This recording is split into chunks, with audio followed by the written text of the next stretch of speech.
വീണ്ടും ഷംസുദ്ദീൻ, ഇത്തരത്തിലുള്ള നിക്ഷേപം പ്രവാസികളിൽ നിന്ന് ഭവനത്തിലേക്കുള്ള ഒരു നിക്ഷേപം എന്ന നിലയിൽ പണം ഫ്ളാറ്റുകളിലും കെട്ടിടങ്ങളിലും നിക്ഷേപിക്കുന്നത് ഒരർത്ഥത്തിൽ സമൂഹത്തോട് തന്നെ ചെയ്യുന്ന ദോഷകരമായ ഒരു പ്രവൃത്തിയായിട്ടാണ് വിലയിരുത്തപ്പെടുന്നത്. കാരണം അനാവശ്യമായ രീതിയിൽ ഭൂമിയുടെ വില വർദ്ധിക്കുന്നു, നിർമ്മാണ സാമഗ്രികളുടെ വില വർദ്ധിക്കുന്നു, വാടക കുത്തനെ ഉയരാൻ കാരണമാകുന്നു. മാത്രമല്ല അവശ്യ സാധനങ്ങളുടെ പോലും വില വർദ്ധിക്കുന്നതിന് ഇത്തരത്തിലുള്ള നിക്ഷേപം കാരണമാകുന്നുണ്ട്. യഥാർത്ഥത്തിൽ ഒരു ബോധവൽക്കരണം ആവശ്യമല്ലേ പ്രവാസികൾക്കിടയിൽ?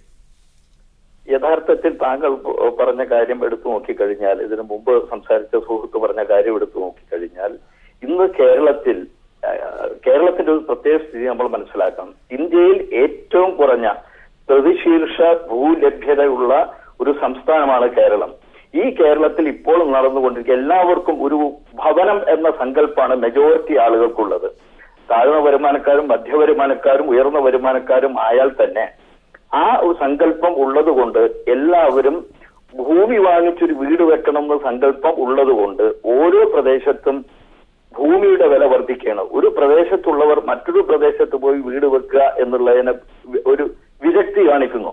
അപ്പോൾ ആ പ്രദേശത്തുള്ള ഭൂമിക്ക് ഉയർന്ന വില വരുന്നു. അപ്പോൾ ആ ത്വരയാണ് താൻ താമസിക്കുന്നതിന് സമീപത്ത് തന്നെ, തന്റെ കുടുംബങ്ങളുടെ സമീപം തന്നെ ഒരു വീട് വെച്ച് താമസിക്കണം എന്നുള്ള ആ ത്വര ഏറ്റവും കുറഞ്ഞ ഭൂലഭ്യതയുള്ള സംസ്ഥാനത്ത് നിലനിൽക്കുന്നത് കൊണ്ടാണ് ഭൂമിക്ക് വില കൂടാൻ ഒരു പ്രധാന കാരണം.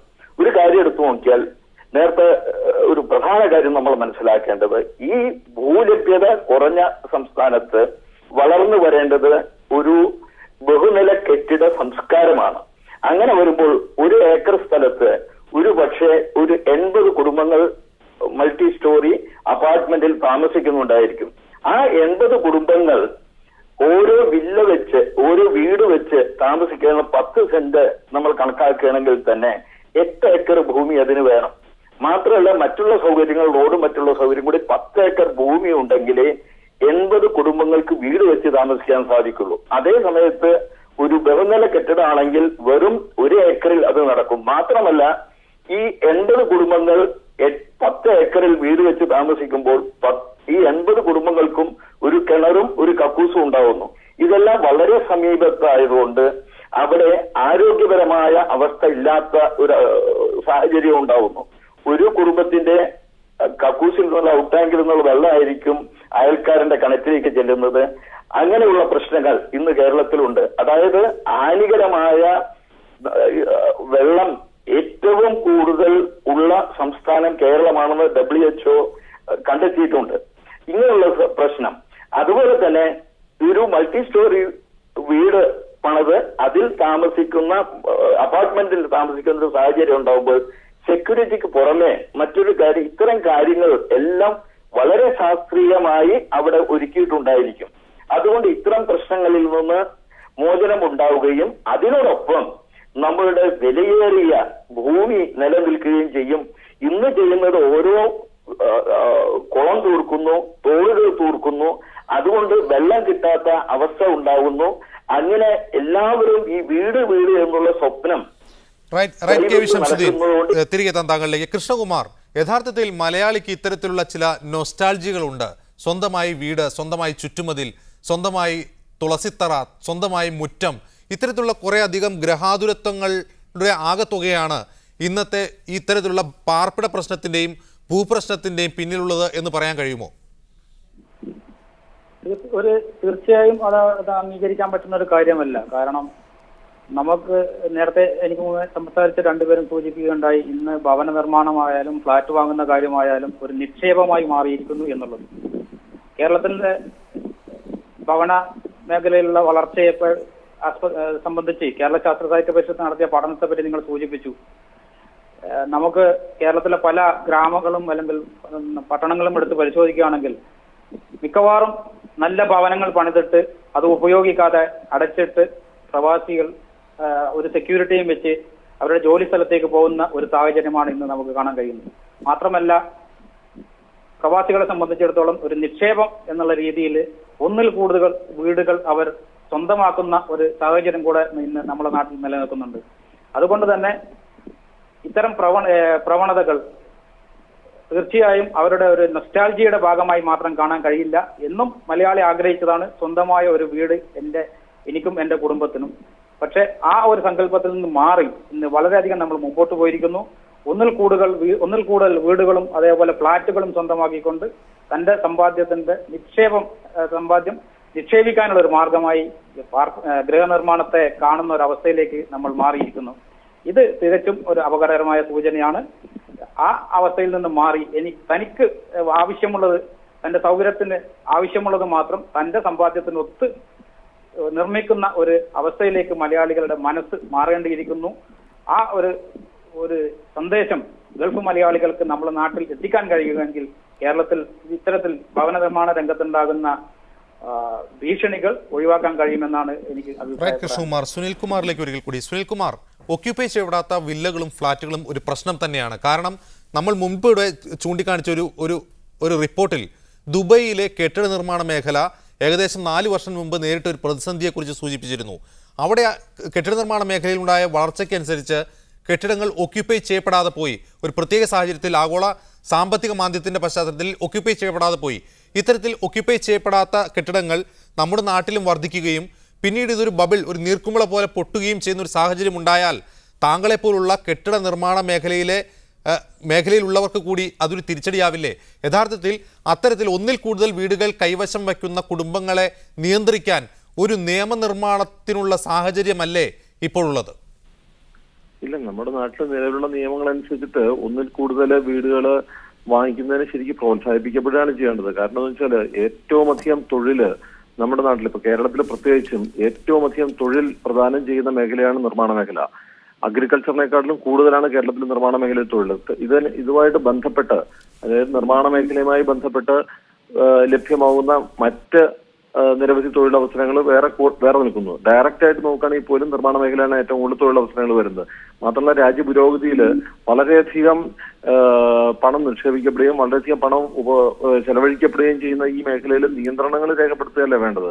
അറ്റ് ദ സെയിം ടൈം വേണ്ടതെന്ന് വെച്ച് കഴിഞ്ഞാൽ ഇത്തരം ആഗ്രഹങ്ങളിൽ നിന്ന് മനുഷ്യന് വേണമെങ്കിൽ മോചനം നേടാം. അതായത് എനിക്ക് 10 വീട് വേണമെന്നോ അല്ലെങ്കിൽ 5 വീട് വേണമെന്നോ എല്ലാം ചിന്തിക്കുന്ന ഒരു കാലഘട്ടത്തിൽ നിന്ന് മലയാളി ഒരുപാട് മാറിക്കഴിഞ്ഞു. ഞങ്ങളിപ്പോൾ സ്ഥിരമായിട്ട് കാണുന്ന കസ്റ്റമേഴ്സിന്റെ കയ്യിൽ നിന്ന്, അല്ലെങ്കിൽ നമ്മൾ സ്ഥിരമായി കാണുന്ന എക്സിബിഷനുകളിൽ നിന്ന്, നമ്മുടെ കസ്റ്റമേഴ്സുകളുടെ ഇന്ററാക്ഷനിൽ ഞങ്ങൾ മനസ്സിലാക്കുന്നത് എല്ലാവരും അവനവന്റെ ആവശ്യം മാത്രം തിരിച്ചറിഞ്ഞുള്ള ഇൻവെസ്റ്റ്മെന്റ് ഇപ്പൊ നടത്തുന്നുള്ളൂ.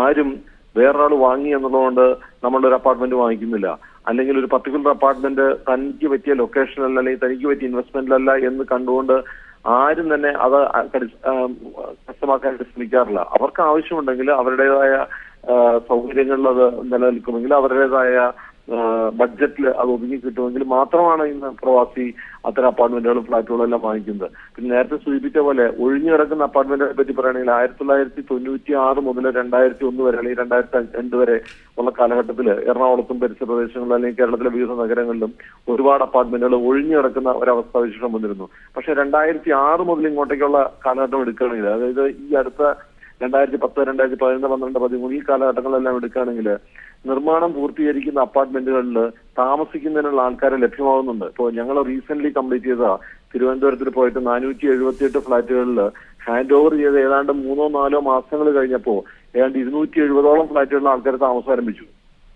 അത് വളരെ നല്ല സൂചനയാണ് നൽകുന്നത്. അതായത് ഇപ്പൊ ഇന്നിവിടെ നാട്ടിൽ വികസിച്ചു വരുന്ന ഡൊമസ്റ്റിക് എംപ്ലോയ്മെന്റ് സൗകര്യങ്ങളിൽ വരുന്ന ന്യൂ ജനറേഷനിൽപ്പെട്ട ആളുകൾ എല്ലാവരും തന്നെ, മലയാളിയെ സംബന്ധിച്ചിടത്തോളം അവന്റെ വിവാഹം കഴിഞ്ഞ് കഴിഞ്ഞാൽ ഒരു പുതിയ വീട്ടിലേക്ക് മാറുക, അല്ലെങ്കിൽ ഒരു പുതിയൊരു ഭവനം സ്വന്തമാക്കുക, അല്ലെങ്കിൽ ഒരു വാടക വീട്ടിലേക്കും മാറുക എന്നുള്ളത് നമ്മുടെ ഒരു കൾച്ചറലി നമ്മുടെ ഒരു സ്വഭാവമായിട്ട് മാറിയിരിക്കുന്ന ഒരു സാഹചര്യത്തിൽ എനിക്ക് തോന്നുന്നത് കൊടുക്കേണ്ട എന്ന് കരുതി പൂട്ടിയിടുന്ന ഫ്ളാറ്റുകൾ ഒഴിച്ച് ബാക്കിയുള്ള ഫ്ളാറ്റുകൾക്ക് ഇന്ന് എറണാകുളം പോലുള്ള നഗരങ്ങളിൽ വാടകയ്ക്ക് എടുക്കുന്നതിന് ആൾക്കാരുണ്ട്. സുനിൽകുമാർ, ഒരു കാര്യം കൂടി ചോദിക്കട്ടെ. ധാരാളം ഭവന നിർമ്മാണ തട്ടിപ്പുകൾ കണ്ട ഒരു നാടാണ് കേരളം. ഉദാഹരണത്തിന് ഫ്ളാറ്റ് നിർമ്മാതാക്കൾ പലരും പ്രവാസികൾ ഉൾപ്പെടെയുള്ളവരുടെ കയ്യിൽ നിന്ന് നിക്ഷേപം സ്വീകരിച്ചിട്ട് പിന്നീട് വഞ്ചിച്ച കഥകൾ, അത് കേസുകളായി മാറിയ കഥകളുണ്ട്. പ്രവാസിയെ സംബന്ധിച്ച് അവൻ ഫ്ളാറ്റുകളിൽ, വില്ലകളിൽ പണം നിക്ഷേപിക്കുമ്പോൾ മുൻകരുതലായി എടുക്കേണ്ട എന്തെല്ലാം കാര്യങ്ങളാണ് അവൻ ശ്രദ്ധിക്കേണ്ടത്? തീർച്ചയായിട്ടും പരസ്യങ്ങളിൽ വഞ്ചിതരാകാതിരിക്കുക. കാരണം ഭവന നിർമ്മാണ രംഗത്ത് മാത്രമല്ല, പല രംഗത്തും ഇപ്പോൾ നമ്മൾ സ്ഥിരമായിട്ട് ടിവിയിലും ചാനലിലും എല്ലാം കണ്ടുകൊണ്ടിരിക്കുന്ന ഒരുപാട് തട്ടിപ്പുകളെ കുറിച്ച് നമ്മൾ കാണുന്നുണ്ട്. അത്തരം ചില തട്ടിപ്പുകൾ ഭവന നിർമ്മാണ രംഗത്തും ഉണ്ടായിട്ടുണ്ടാവാം, ഇല്ല എന്ന് ഞാൻ പറയുന്നില്ല. പക്ഷേ ഇതിനകത്ത് ഇതിന് വ്യക്തമായിട്ടുള്ള നിയന്ത്രണങ്ങളും നിയമങ്ങളും ഇന്ന് കേരളത്തിലും ഭാരതത്തിലും നിലവിലുണ്ട്. റിയൽ എസ്റ്റേറ്റ് റെഗുലേറ്ററി അതോറിറ്റിയുടെ വരവോടുകൂടിയിട്ട് എനിക്ക് തോന്നുന്നു വളരെ വ്യക്തമായ, വളരെ ശക്തമായ നിയമങ്ങളാണ് ഈ രംഗത്ത് നിന്ന് നിലവിലുള്ളത്. മാത്രമല്ല, ഒരു പ്രവാസി എന്നല്ല, ആരെ സംബന്ധിച്ചിടത്തോളം ഒരു അപ്പാർട്ട്മെന്റോ അല്ലെങ്കിൽ ഒരു വില്ലയോ വാങ്ങാനായിട്ട് തീരുമാനിക്കുമ്പോൾ ആ പ്രൊജക്ട് കൃത്യമായിട്ട് മനസ്സിലാക്കുകയും ആ ബിൽഡറുടെ മുൻകാല ചരിത്രം മനസ്സിലാക്കുകയും അവർ കംപ്ലീറ്റ് ചെയ്ത പ്രോജക്റ്റുകളിൽ താമസിക്കുന്ന ആൾക്കാരുമായിട്ട് സംസാരിക്കും. ഇതിനെല്ലാം ഇന്ന് നമ്മുടെ നാട്ടിൽ സൗകര്യമുണ്ട്. കാരണം ആശയവിനിമയം വളരെ വളരെ മുൻനിരയിലെത്തിയിരിക്കുന്ന ഈ കാലഘട്ടത്തിൽ അറ്റ്ലീസ്റ്റ് ഒരു ഗൂഗിളിൽ സെർച്ച് ചെയ്തിട്ട് അല്ലെങ്കിൽ ഒരു കസ്റ്റമർ കംപ്ലൈന്റ് സെർച്ച് എഞ്ചിൻസിൽ പോയിട്ട് ഈ ബിൽഡറെ പറ്റിയിട്ടുള്ള അഭിപ്രായങ്ങളെ പറ്റിയിട്ട് മനസ്സിലാക്കാൻ സാധിക്കുക. ഒപ്പം തന്നെ ക്രിസിൽ അങ്ങനെയുള്ള നല്ല റേറ്റിംഗ് ഏജൻസികൾ ഇന്ന് നാട്ടിൽ പ്രവർത്തിക്കുന്നുണ്ട്. അത്തരം ഏജൻസികളുടെ റേറ്റിംഗുകളും അംഗീകാരങ്ങളുള്ള ബിൽഡറാണോ എന്നുള്ള പരിശോധിക്കുക. അവരുടെ മുൻകാല ചരിത്രം പരിശോധിക്കുക. ഇത്തരം ബാങ്കുകളുടെ അപ്രൂവൽ ഉണ്ടോ എന്നുള്ളത് പരിശോധിക്കുക. പ്രത്യേകിച്ച് സ്റ്റേറ്റ് ബാങ്ക് ഓഫ് ഇന്ത്യ പോലുള്ള ദേശസാൽകൃത ബാങ്കുകളുടെ എല്ലാം അപ്രൂവലുള്ള പ്രോജക്റ്റുകളും ബിൽഡറുമാണ് എന്നുണ്ടെങ്കിൽ പ്രവാസിയെ സംബന്ധിച്ചിടത്തോളം അവന്റെ നിക്ഷേപം സുരക്ഷിതമായിരിക്കും എന്നുള്ളതിന് പകുതി ഗ്യാരണ്ടി നമുക്ക് ലഭ്യമാക്കാം. നന്ദി സുനിൽകുമാർ ഈ ചർച്ചയിൽ പങ്കെടുത്തതിന് പ്രതികരിച്ചതിന്. ഒരിക്കൽ കൂടി ഷംസുദ്ദീനിലേക്ക്. ഷംസുദ്ദീൻ, യഥാർത്ഥത്തിൽ ഭവന നിർമ്മാണത്തിന്റെ കാര്യത്തിൽ പ്രവാസികൾ അടിയന്തരമായി ശ്രദ്ധിക്കേണ്ട പോയിന്റുകൾ, ശ്രദ്ധിക്കേണ്ട കാര്യങ്ങൾ എന്തൊക്കെയാണ് വളരെ ചുരുക്കത്തിൽ? അതെ, ഒന്ന്, ഒരു വ്യക്തിയുടെ സാമ്പത്തിക ശേഷിക്ക് അനുസൃതമായ ഭവനമേ നിർമ്മിക്കാൻ പാടുള്ളൂ. രണ്ടാമത്, കടമെടുത്ത് ചെയ്യുകയാണെങ്കിൽ ഒരു വ്യക്തിയുടെ മാസ വരുമാനത്തിന്റെ 25% കൂടുതൽ അടയ്ക്കേണ്ട വിധത്തിലുള്ള ഒരു ലോൺ ഒരിക്കലും എടുക്കാൻ പാടില്ല. മൂന്നാമത്, പ്രധാനമായിട്ട് ശ്രദ്ധിക്കേണ്ടത്, നേരത്തെ പറഞ്ഞതുപോലെ ഒരിക്കലും പ്രവാസി ഒന്നിൽ കൂടുതൽ വീടുണ്ടാക്കി ഫ്ലാറ്റ് വാങ്ങിച്ച് ജീവിക്കുന്നവര് പ്രവാസികളുടെ കൂട്ടത്തിൽ വളരെ വളരെ അപൂർവമായിട്ടുള്ള ആളുകളാണ്. ബഹുഭൂരിപക്ഷം ആളുകളും എങ്ങനെയെങ്കിലും ഒരു വീടെങ്കിലും ഒക്കാൻ വേണ്ടി ബുദ്ധിമുട്ടുന്ന സാഹചര്യമാണ് ഉള്ളത്. അവർ ചെയ്യേണ്ടത് കഴിയുന്നതും ഇന്നത്തെ സാഹചര്യത്തിൽ ഫ്ലാറ്റാണ് ഇന്നത്തെ സാഹചര്യത്തിൽ കേരളത്തിന് ഏറ്റവും അനുയോജ്യം. കാരണം പ്രവാസി ഗൾഫിൽ ജീവിക്കുന്നവരാണ്. അവർ എപ്പോഴെങ്കിലും തിരിച്ചു ചെല്ലുമ്പോൾ എളുപ്പത്തിൽ കയറി താമസിച്ച് 2-3 മാസം താമസിച്ച് തിരിച്ചു വരുമ്പോൾ അടച്ചിട്ടാൽ ഒരു വീട് അടച്ചിട്ട് പോരുന്നതിനേക്കാൾ സുരക്ഷിതമാണ് ഒരു ഫ്ലാറ്റ് അടച്ചിട്ട് പോരുമ്പോൾ. മറ്റൊരു കാര്യം മനസ്സിലാക്കേണ്ടത്, പ്രവാസികൾ ഒരിക്കലും ഇതൊരു നല്ല നിക്ഷേപമാണെന്ന് കണ്ടുകൊണ്ട് ചെയ്യരുത്. കാരണം കേരളത്തിൽ ഒരു നേരത്തെ സൂചിപ്പിച്ചതുപോലെ 12 വർഷം മുമ്പ് കേരളത്തിലെ ഒരു കോർപ്പറേഷൻ ഫ്ലാറ്റിൽ താമസിക്കുന്ന ഒരു വ്യക്തിയാണ് ഞാൻ. അന്ന് വാങ്ങിച്ച ഫ്ലാറ്റിന് ഇത്രയും കാലം കൊണ്ട് 13 വർഷം കൊണ്ട് ഉണ്ടായിട്ടുള്ള വർധനവ് ഏകദേശം 3 ഇരട്ടി മാത്രമാണ്. അതേ സമയത്ത് മറ്റു പല മേഖലകളിൽ നിക്ഷേപിച്ചിട്ടുണ്ടെങ്കിൽ ഇത്രയും കാലം കൊണ്ട് എത്രയോ കൂടുതൽ റിട്ടേൺ കിട്ടാൻ സാധ്യതയുള്ളതാണ്. അതുകൊണ്ട് പ്രവാസികൾ ഒരിക്കലും ഏറ്റവും സുരക്ഷിതമായ നിക്ഷേപമാണ്, ലാഭകരമായ നിക്ഷേപമാണ് എന്ന നിലയ്ക്ക് ഫ്ലാറ്റിലോ വില്ലയിലോ നിക്ഷേപിക്കുന്നത് ഞാൻ അഡ്വൈസ് ചെയ്യാറില്ല. വളരെയധികം നന്ദി KV ഷംസുദ്ദീൻ, കൃഷ്ണകുമാർ, സുനിൽകുമാർ വി ഈ ചർച്ചയിൽ പങ്കെടുത്തതിന് പ്രതികരിച്ചതിന്. ഒരിക്കൽ കൂടി അതിഥികൾക്ക്